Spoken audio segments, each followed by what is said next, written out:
Well, I was kind of young in the 70s, in the early 70s, and I think what was different is we were always outside. Um, my parents and most of my friends' parents made us play in the neighborhood. We never really got to play in anybody's houses. We were allowed to pretty much ride our bikes anywhere in the city that we wanted to. There was not nearly the concern of things happening to children that there are today. Um, we had, as kids, a lot more freedom um, to do things. The other thing that was different is organized activities weren't quite as demanding as they are today.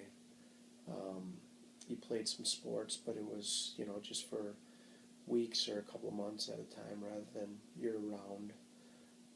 So a lot of the stuff that you did with your friends would pick up softball games or hockey games or football, and we rode a lot of bikes and so on. The cars were much different. We didn't have to wear seat belts. We rode in the back of station wagons, rode in the back of pickup trucks, and people just weren't quite as concerned about accidents or things like that happening. Just simpler. Times were a lot simpler than they are today. Some of the hangout spots were just generally in the neighborhood. You were always outside, like I said before.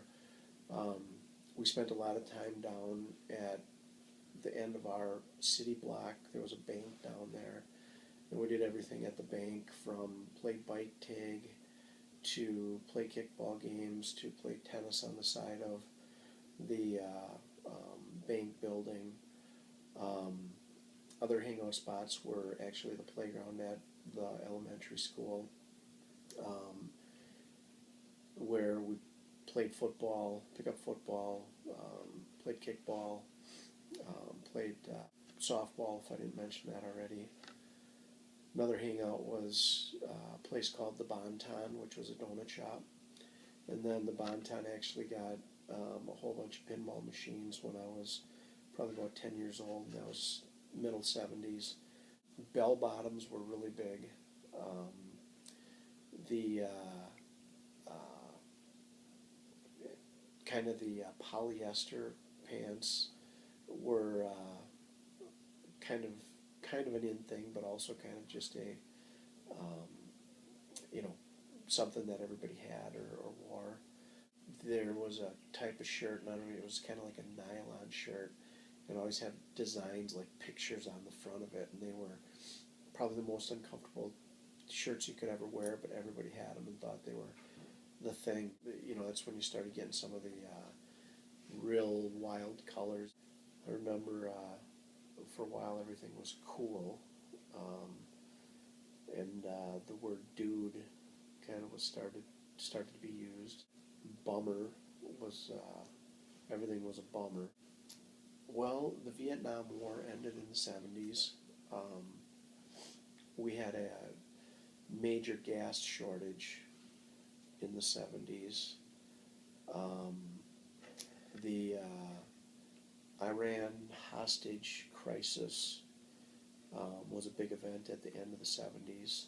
Watergate was in the early 70s. That was a major political event.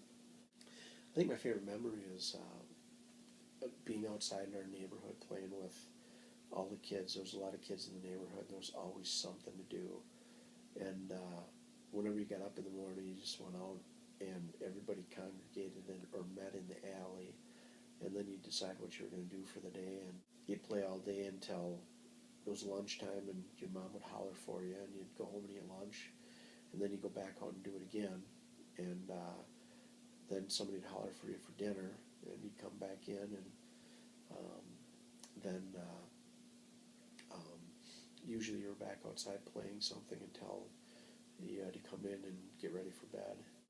5th, 6th grade, it was in the summertime, it was the swimming pool. So we all went to Lorraine Park, and the pool opened at 1 o'clock in the afternoon and stayed open until 9 o'clock at night. And most of us were there for the entire 8 hours, except for running home for a half hour to have dinner and then coming back. So those were very fun memories.